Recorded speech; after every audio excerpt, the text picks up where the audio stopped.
ste vi recimo že pluli po Dravi navzdol? To ne bi vedel, to je preveč.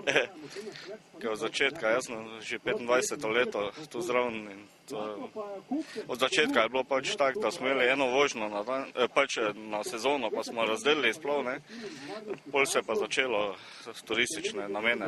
Gre za fenomen reke Drave z tem splavarjenjem, namreč mi smo člani tudi mednarodnega združenja splavarskega in moram reči, da smo kar edini, ki tako močno in zastopamo to tradicijo, to splavarjenje in jaz upam, da bo še kar nekaj časa tako. Tako da skozi ta leta moram reči, da res je bil velik napredek narejen in to je danes že, mislim, da ne 4. ali 5. po vrsti splav, ki smo jih delali in ta je zdaj tudi največji.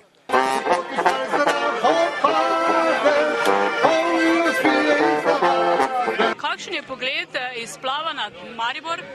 Zelo lep. Mislim, to bi ga priporočal vsem, da se to gledajo, ker dejansko bi rekel skopnega takšnega pogleda ni mogoče videti. Je nekaj posebnega. Ste bili že večkrat ali to prvič? Že večkrat. Večkrat in vedno z velikim veseljem pridem. Res je to praznik Maribora, Land Festival. Tokrat so vas krstili, to pa je bilo verjetno prvič? To pa je bilo prvič. Bilo zelo zabavno. Kakšni so bili občutki? Ste pričakovali takšne? Ne, tega nisem pričakoval, sem vesel in jemljem to kot čast.